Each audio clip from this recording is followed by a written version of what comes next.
एक ऐसा सीक्रेट है जो हमें हमारे गोल्स तक पहुंचा सकता है, जो हमें फाइनेंशियली सक्सेस अचीव करवा सकता है, एक मिलियनर बना सकता है। लेकिन एक ऐसी कौन सी चीज़ है जो हर मिलियनर को पता है? दोस्तों, आज का यही टॉपिक उसी के ऊपर है और आज हम ये सारी बातें आपको टी हार्व एकर की book secret of millionaire mind से बताएंगे। इससे पहले मैं वो सीक्रेट आपको बताऊं, हम ऑथर की जर्नी के बारे में बात करते हैं कि उन्हें ये सीक्रेट कैसे पता चले। ऑथर कहते हैं कि मेरे में बहुत पोटेंशियल था सक्सेस अचीव करने का। मैंने हर एक सक्सेसफुल आदमी की बुक्स पढ़ी थी और ऑडियो बुक्स भी सुनी थी, सेमिनार में भी गया था। ऑथर बोलते हैं कि मैं सच में बहुत सक्सेसफुल होना चाहता था और मुझे नहीं पता मुझ में ये फीलिंग क्यों थी। शायद मुझे पैसा चाहिए था या मुझे फ्रीडम चाहिए थी या फिर शायद मैं अपने पेरेंट्स के नज़रों में एक अच्छा बेटा बनना चाहता था और इसीलिए मैंने बहुत सारे बिजनेस स्टार्ट किए और वो सब के सब फेल हो गए थे। मैं बस यही सोचता था कि अगर राइट टाइम में बिजनेस कर लूँ तो मैं पक्का अमीर बन जाऊँगा, लेकिन ऐसा नहीं हो रहा था। पता नहीं मेरे अंदर का मिस्टर पोटेंशियल कहाँ चला गया था। एक दिन मैं अपने दोस्त के घर में बैठा था। मेरे डैड और मेरे दोस्त के डैड काफ़ी क्लोज फ्रेंड थे और मेरे डैड ने मेरे फ्रेंड के डैड को बताया हुआ था ये सारे अनसक्सेसफुल बिजनेस के बारे में। तो जैसे ही मेरे फ्रेंड के डैड ने मुझे देखा, वो मेरे पास आए और बोले, हर तुम जानते हो मैंने भी तुम्हारी तरह स्टार्ट किया था, मेरे भी तुम्हारी तरह बहुत सारे बिजनेस फेल हो गए थे। ऑथर बोलते हैं कि ये सुनकर मुझे थोड़ा सा अच्छा लगा कि चलो कोई तो है मेरी तरह। फिर उन्होंने मुझसे कहा, हर अगर तुम वो नहीं अचीव कर पा रहे हो जो तुम चाहते हो, इसका एक ही मतलब है कि तुम जरूर कुछ ना कुछ गलत कर रहे हो। फिर वो दोबारा मुझसे बोले, क्या तुम जानते हो ऑलमोस्ट सारे अमीर इंसानों में कुछ ना कुछ सिमिलर जरूर होता है। अगर तुम ये पता कर लो कि सभी अमीर व्यक्ति किस तरह से सोचते हैं तो तुम भी अमीर बन सकते हो। ये कहकर वो वहाँ से चले गए। ऑथर बोलते हैं कि पहले तो मुझे लगा कि मुझे सब पता है, लेकिन फिर मैंने गहराई से सोचा कि अगर मुझे सब पता होता तो मेरे इतने बिजनेस कभी फेल नहीं होते। कुछ तो ऐसा है जो मैं नहीं कर रहा हूँ जो बाकी अमीर आदमी करते हैं। फिर मैंने उन सारे रिच आदमियों की स्टडी करना स्टार्ट कर दिया, वो क्या करते हैं, क्या सोचते हैं, और फाइनली मुझे पता चल गया कि अमीर आदमी क्या अलग सोचते हैं एक मिडिल क्लास और गरीब लोगों से। और फिर ऑथर ने एक इम्पॉर्टेंट फार्मूला डिस्कवर किया और सब अमीर लोगों का सीक्रेट बताया और वो था प्रोसेस ऑफ मैनिफेस्टेशन। इसे कुछ इस तरह से लिखा जाता है, यानी अगर हम अपना थॉट चेंज करते हैं तो हम अपनी फीलिंग चेंज करते हैं, और अगर हम अपनी फीलिंग चेंज करते हैं तो हम अपने एक्शन को चेंज कर सकते हैं, और अगर हमें अपने एक्शन चेंज कर देते हैं तो हम अपने रिजल्ट को अचीव कर सकते हैं। ऑथर कहते हैं, if you want to change the fruit you will first have to change the roots. If you want to change the visible you must first change the invisible. यानी अगर हमें पेड़ पर लगे फल को चेंज करना है तो हमें उस पेड़ के जड़ को चेंज करना पड़ेगा जो हमें दिख रहा है। अगर हमें उसे चेंज करना है तो पहले हमें उसे चेंज करना पड़ेगा जो हमें नहीं दिख रहा है। यानी हम अपने थॉट्स को चेंज कर सकते हैं तो हम अपने रिजल्ट्स को चेंज कर सकते हैं। अब आप सोचेंगे कि यार अगर थॉट रिजल्ट को लीड करते हैं तो हर इंसान जो अमीर बनने के बारे में सोच रहा है वो अमीर ना बन जाता। लेकिन ऑथर बोलते हैं कि हमारे थॉट्स की जड़ बहुत अंदर तक है जो हमें नॉर्मली महसूस नहीं हो सकती। ऑथर बोलते हैं कि आपने बचपन में ऐसे शब्द अपने घरों में सुने हैं जैसे कि पैसे ही सारे बुरे कामों की जड़ है, या बुरे वक्त के लिए पैसा बचा के रखो। अमीर आदमी सारे लालची होते हैं, अमीर आदमी क्रिमिनल लोग होते हैं। पैसा खुशी नहीं दे सकता, हर आदमी अमीर नहीं बन सकता। ये खरीदारी की हमारी औकात नहीं है, अपनी औकात से बाहर कुछ मत खरीदो। ऑथर बोलते हैं कि अगर इनमें से कोई भी सेंटेंस बचपन में बार बार आपने सुना है तो अनफॉर्चुनेटली बचपन में ही हमारे थॉट पैसे के लिए चेंज कर दिए गए हैं। ऑथर बोलते हैं कि हमारे थॉट्स 3 तरीके से चेंज हो सकते हैं। पहला, स्पेसिफिक इंसिडेंट। ऑथर की एक स्टूडेंट थी जो उनका सेमिनार अटेंड करने आई थी और ये औरत एक नर्स थी और इनका नाम था जोशी। जोशी की अच्छी इनकम थी, लेकिन हर बार वो बहुत जल्दी हर बार अपने पैसों को खर्च कर देती थी। जब ऑथर ने उनसे उनकी लाइफ के बारे में पूछा तो जोशी ने बताया कि जब वो 11 साल की थी तब वो अपने पेरेंट्स और बहन के साथ एक चाइनीज रेस्टोरेंट में डिनर करने के लिए गई थी, और उस वक्त उनके डैड और मदर के बीच में हर बार की तरह इस बार भी पैसों की वजह से लड़ाई हो रही थी। उनके डैड बार बार खड़े हो रहे थे, चिल्ला रहे थे और टेबल पर मुक्के मार रहे थे।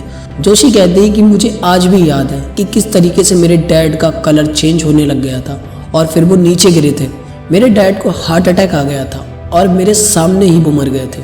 ऑथर बोलते हैं कि इस इंसिडेंट के बाद जोशी ने पैसों को दुख के इमोशन के साथ जोड़ दिया था और हर बार जब भी उन्हें सैलरी मिलती थी तब वह पैसों को जल्दी से खत्म कर देती थी क्योंकि उन्हें पैसों से छुटकारा पाना होना था। ऑथर बोलते हैं कि और यही रीज़न है कि जोशी नर्स भी बन गई क्योंकि कहीं ना कहीं उन्हें सबकॉन्शियस माइंड में उनके बैठ गया था कि वो अपने डैड को बचा नहीं सकी। ऑथर ने जोशी को पैसों के साथ एक पॉजिटिव इमोशन जोड़ने में मदद करी और आज जोशी एक फाइनेंशियल एडवाइज़र है और वह लोगों को पैसों को मैनेज करने में हेल्प करती है। और सेकंड है वर्बल प्रोग्रामिंग, जिसकी वजह से हमारे थॉट्स पूरी तरह से चेंज हो जाते हैं। वर्बल प्रोग्रामिंग यानी आसपास जो भी हमारे बार बार बोला जाएगा उससे हमारे थॉट्स चेंज हो जाएंगे। फॉर एग्जाम्पल, एक बार ऑथर का 3 साल का बेटा चेसी दौड़ता हुआ ऑथर के पास आया और बोला, डैडी चलो हम वो नए निंजा टर्टल की मूवीज़ देख कर आते हैं जो हमारे पास वाले थिएटर में लगी है। ऑथर बोलते हैं कि मैं इतना कंफ्यूज हो गया था कि मुझे पता ही नहीं चल रहा था कि इतना छोटा बच्चा जियोग्राफी का मास्टर कैसे बन गया। इसे कैसे पता चला कि हमारे शहर में एक थिएटर है और उसमें निंजा टर्टल की मूवी लगी हुई है। मैं तो अपने बेटे को कभी भी थिएटर के आसपास भी नहीं ले गया था। फिर काफ़ी देर के बाद मुझे पता चला कि मेरे बेटे को ये सब कैसे पता चला है जब मैंने एक टीवी का कमर्शियल देखा। उस टीवी के कमर्शियल की टैग लाइन में अपने पास के थिएटर में आप ये मूवीज़ देख सकते हैं। इन शॉर्ट, जितनी ज़्यादा बार हमारे आसपास कोई किसी डायलॉग को बार बार बोलेगा हम उसे सच में मान लेंगे और हमारे थॉट्स उसके अकॉर्डिंग चेंज हो जाएंगे। अब आते हैं हम तीसरे पॉइंट पे, मॉडलिंग। तीसरा मेथड जिससे थॉट्स चेंज होते हैं वो है मॉडलिंग। ये कॉन्सेप्ट कहता है कि ह्यूमन माइंड हमेशा अपने आसपास वाली चीज़ों को मॉडल करने की कोशिश करता है, यानी कॉपी करने की कोशिश करता है। हमारी लैंग्वेज, हमारे बोलने का तरीका लगभग वैसा ही है जैसे हमारे आसपास वाले लोगों का है। हमारा ड्रेसअप, यहाँ तक कि पैसों से रिलेटेड इमोशन भी हमने आसपास वाले लोगों को कॉपी करके ही सीखा है। तो अब मेन सवाल आता है कि क्या अब हमारी प्रोग्रामिंग हो चुकी है और हम इसे चेंज नहीं कर सकते, और क्या हम अपने थॉट को चेंज करके अमीर आदमी बन सकते हैं? इस पर ऑथर ने काफ़ी पॉइंट्स दिए हैं जिससे हम एक अमीर, एक मिडिल क्लास और एक गरीब आदमी के थॉट्स को, प्रोसेस को समझ सकते हैं और अमीर बनने के लिए अपने माइंड को प्रोग्रामिंग कर सकते हैं। एक अमीर और एक गरीब थॉट में सबसे पहला डिफरेंस आता है कि अमीर आदमी हमेशा सोचता है कि मैं अपने डिसीजन खुद करूँगा, जबकि एक गरीब आदमी सोचता है कि जैसा नेचर मुझे देगा हमारे साथ वैसा ही होगा। ऑथर बोलते हैं कि गरीब विचार वाले लोग हमेशा सोचते हैं कि उसकी लाइफ किस्मत के ऊपर डिपेंड है और ये प्रूव किया जा सकता है ये देखकर कि सबसे ज़्यादा लॉटरी टिकट्स कौन खरीदता है। आपने ठीक सोचा, गरीब विचार वाले लोग ही सबसे ज़्यादा लॉटरी टिकट्स खरीदेंगे क्योंकि वो सोचते हैं कि एक दिन मेरा लक्की ड्रॉ निकलेगा और मैं अमीर बन जाऊँगा। पर ये कभी अमीर नहीं बन सकते क्योंकि कभी इन्होंने अपने थॉट प्रोसेस को चेंज ही नहीं किया है, और अगर ये लॉटरी जीत भी जाए तो भी दोबारा वहीं पहुंच जाएंगे जहां से इन्होंने स्टार्ट किया था। फॉर एग्जाम्पल, माइक टाइसन बचपन में गरीबी में रहे, बचपन में कई बार जेल भी गए और बाद में दुनिया के नंबर 1 बॉक्सर बने, मिलियंस कमाए, लेकिन दोबारा सारे पैसे लूज कर दिए और मिलियंस उधार में चले गए और दोबारा उन्हें जेल जाना पड़ा। ये इसीलिए है क्योंकि वो अपना थॉट प्रोसेस कभी चेंज ही नहीं कर पाए। भाई अगर हम डोनाल्ड ट्रंप की बात करें तो उन्होंने रियल एस्टेट में $1 मिलियन कमाए, फिर सारे के सारे बिजनेस डूबने की वजह से वो करोड़ों के उधार में भी चले गए, लेकिन फिर से उन्होंने और ज़्यादा सक्सेसफुल बिजनेस डेवलप किए। नेक्स्ट पॉइंट में ऑथर कहते हैं एक अमीर और एक गरीब थॉट्स प्रोसेस में जो एक सबसे बड़ा डिफरेंस होता है वो है rich people think big and poor people think small. Author बोलते हैं कि मेरे बहुत सारे रिटेल फिटनेस स्टोर्स हैं। इससे पहले मैं ये बिजनेस स्टार्ट भी करता, मैंने पहले से सोचा हुआ था कि मैं कम से कम 100 ऐसे स्टोर्स खोलूंगा और हज़ारों लोगों को सर्व करूंगा, जबकि उनके कंपटीटर जो कि ऑलमोस्ट उन्हीं के बराबर स्किल्स के थे, उन्होंने सोचा था कि वो एक सक्सेसफुल स्टोर खोलेंगे। और जानते हैं कुछ टाइम बाद क्या हुआ? एग्जैक्टली ऐसा ही हुआ जो ऑथर और उनकी कंपटीटर ने सोचा ना था। ऑथर अमीर बन गए जबकि उनके कंपटीटर सिर्फ एक सक्सेसफुल स्टोर खोल पाए।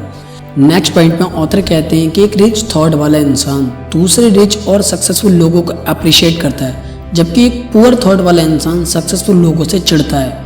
ऑथर कहते हैं कि जब वह पुअर थे और उनके बिजनेस फेल हो रहे थे तब वो एक खटारा गाड़ी चलाते थे और कभी भी उन्हें ड्राइविंग करते हुए प्रॉब्लम नहीं हुई, लेकिन जब वो सक्सेसफुल हो गए और उन्होंने एक नई ब्लैक जैगुआर कार ली तो जब भी वो गाड़ी चलाते थे तो कई लोग उनसे चिढ़ते थे, कई लोग उनसे ओवरटेक करते समय मिडिल फिंगर दिखाते थे।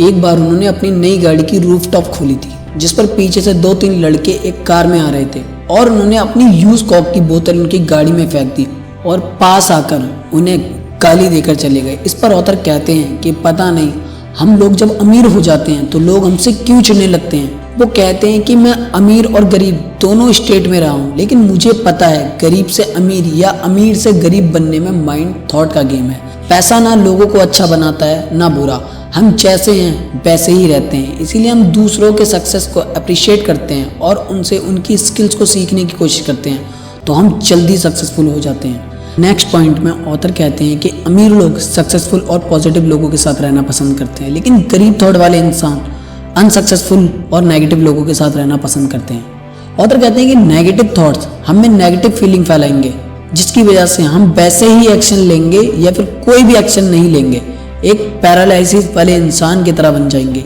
इसीलिए अपने थॉट्स को चेंज करने के लिए अपनी कंपनी को चेंज करना बहुत इंपॉर्टेंट है। ऑथर कहते हैं कि अगर हम चाहते हैं कि हमारा थॉट प्रोसेस बदले, जो कि अकेला सिंगल रीज़न है हमें अमीर बनाने का, तो लाइब्रेरी जाओ, ऑडियो बुक सुनो, कुछ भी करो, लेकिन अमीर लोगों के थॉट्स को बार बार सुनो और उनकी स्टोरी से खुद को इंस्पायर करो और उनकी स्ट्रेटजीज से सीखो। सबसे ज़्यादा इम्पोर्टेंट है अनसक्सेसफुल इंसान को कॉपी करने के बजाय सक्सेसफुल लोगों के माइंडसेट को कॉपी करो। अगर आपको ये वीडियो पसंद आई है तो एक लाइक ज़रूर करना, कमेंट करके बताना आपको वीडियो कैसी लगी और चैनल को सब्सक्राइब जरूर करना। जय हिंद, जय भारत।